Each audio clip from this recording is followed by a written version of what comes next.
Hi hello సౌజన్య అసలు మన ఛానల్కి స్వాగతం అండి. ఈరోజు నేను బెండకాయ తోటి కర్రీ తయారు చేస్తున్నాను.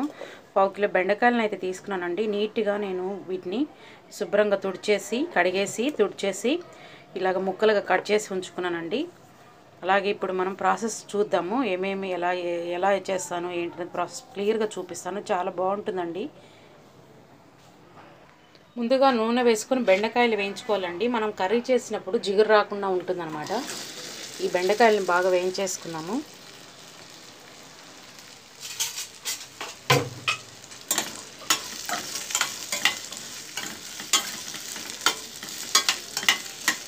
కొంచెం పసుపు వేస్తానండి. పసుపు వేసి వేయించుకుంటే బాగుంటుంది.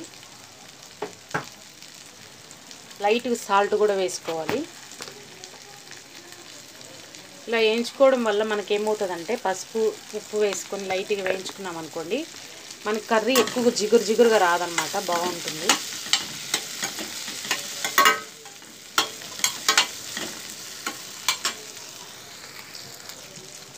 కొంచెం అంత సాల్ట్ అండి మళ్ళీ కర్రీలో వేసుకుంటాము మనము ఈ ముక్కల వరకు వేగడం కోసం.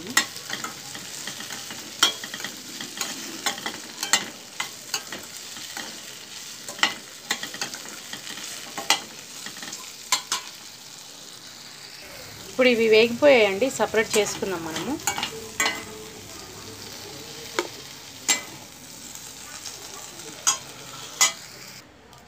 ఇప్పుడు మరలా అదే కడాయిలో నూనె వేసుకుందాము. కర్రీకి సరిపడి నూనె వేసుకోండి. నేనైతే ఈ స్పూన్తో 1.5 వేసానండి. నెక్స్ట్ వేడిగానే ఉంది కాబట్టి ఒక పెద్ద సైజు ఉల్లిగడ్డ అండి సన్నగా కట్ చేసి వేసుకోవాలి. నెక్స్ట్ ఒక పచ్చిమిర్చి అండి చీలికలు చేసి వేసుకున్నాము. ఒక పచ్చిమిర్చి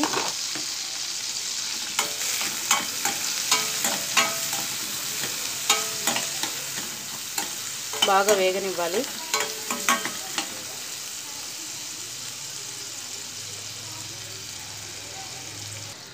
ఇప్పుడు మళ్ళీ ఒక రెమ్మ కరివేపాకు అండి, కరివేపాకు కూడా వేసుకుని బాగా వేయించుకున్నాము. ఇది కొంచెం బాగా మనకి లైట్ బ్రౌనిష్ అయితే సరిపోతుంది, మెత్తబడిపోయి బ్రౌనిష్ అయితే సరిపోతుంది, వేగాలి. ఇప్పుడు మనము ముందు వేసుకున్నాం కదా పసుపు, ఇప్పుడు మళ్ళీ చిటికెడు పసుపు, కొంచెం అంత అల్లం పేస్ట్ కూడా వేసుకుందాము. ఇప్పుడు కొంచెం అల్లం పేస్ట్ ఇప్పుడు బాగా వేగనిద్దామండి.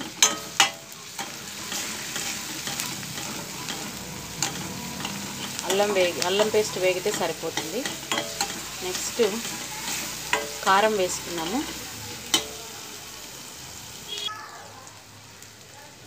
కారం కూడా 1 స్పూన్ అండి.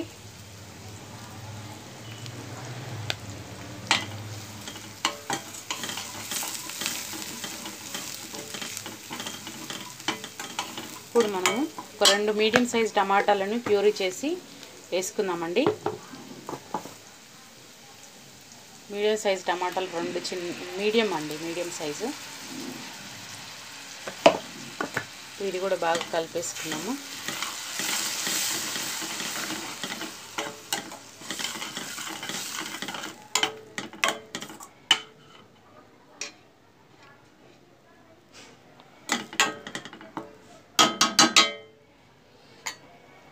ఇప్పుడు మూత పెట్టేసి కొంచెంసేపు మగ్గనిద్దాము, 2 మినిట్స్.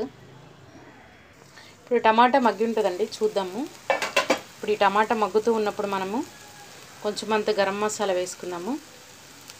నెక్స్ట్ గరం మసాలా వేసేసాక కొంచెం అంత పెరుగు,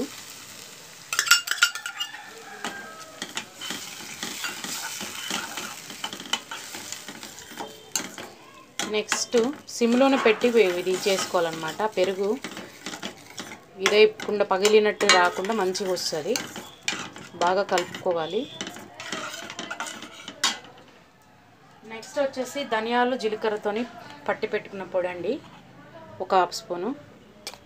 కొంచెం కారం తక్కువగా ఉంటే వేసుకోండి, నాకు సరిపోతుంది కారము. వెజిటేబుల్స్లో కారం తక్కువగానే ఉంటే బాగుంటుందండి.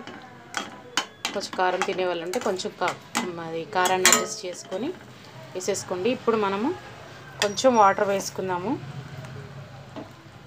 వాటర్ వేసేసి దీన్ని మరలా మూత పెట్టేసి, నేను జార్లో టమాటా పట్టాను కదా, ఆ నీళ్ళు వేసేసాను.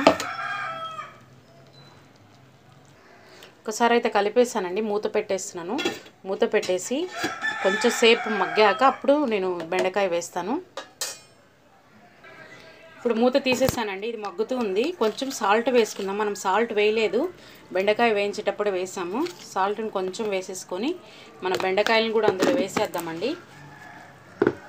బెండకాయలను కూడా అందులో వేసేసి మూత పెట్టేసామంటే, నూనె పైకి తేలే వరకు ఉంచేసామంటే మన బెండకాయ కర్రీ రెడీ అయిపోతుంది. ఒకసారి అట్లా కలిపేసేసుకొని కొంచెం ఏమైనా నీళ్ళు కావాలంటే వేసుకోండి, లేదంటే నో ప్రాబ్లం. ఒకసారి అట్లా కలిపేసేసి మూత పెట్టేసామనుకోండి, పైకి తేలే వరకు ఉంచుకోవాలండి. చూద్దాము మనం తర్వాత. బెండకాయ కర్రీ ఒకసారి మూత తీసి చెక్ చేద్దామండి. బెండకాయ కర్రీ అంత నూనె పైకి తేలుతుంది కదా. ఇప్పుడు బెండకాయ కర్రీ రెడీ అయిపోయినట్టేనండి. మీకు ఏమైనా సాల్ట్ అవి ఏమైనా తక్కువ ఉంటే వేసేసుకోవచ్చు. గరం మసాలా కూడా ఈ మూమెంట్లో వేసుకోవచ్చు అండి. నేను ఏంటంటే ముక్కలకు పట్టి టేస్ట్గా తయారవుతుందని నేను ఉంచాను అనమాట. ఇప్పుడే వేసేసాను. ఇంత సింపుల్గా మన బెండకాయ కర్రీ ఈజీగా రెడీ చేసుకోవచ్చు అండి. చాలా టేస్టీగా ఉంటుంది.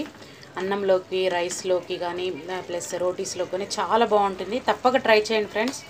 అంతే అండి ఈరోజు వీడియో. ఈ వీడియో కానీ మీకు నచ్చినట్లయితే లైక్ చేయండి, షేర్ చేయండి, సబ్స్క్రైబ్ చేసుకోండి. థ్యాంక్ యూ ఫర్ వాచింగ్ అండి.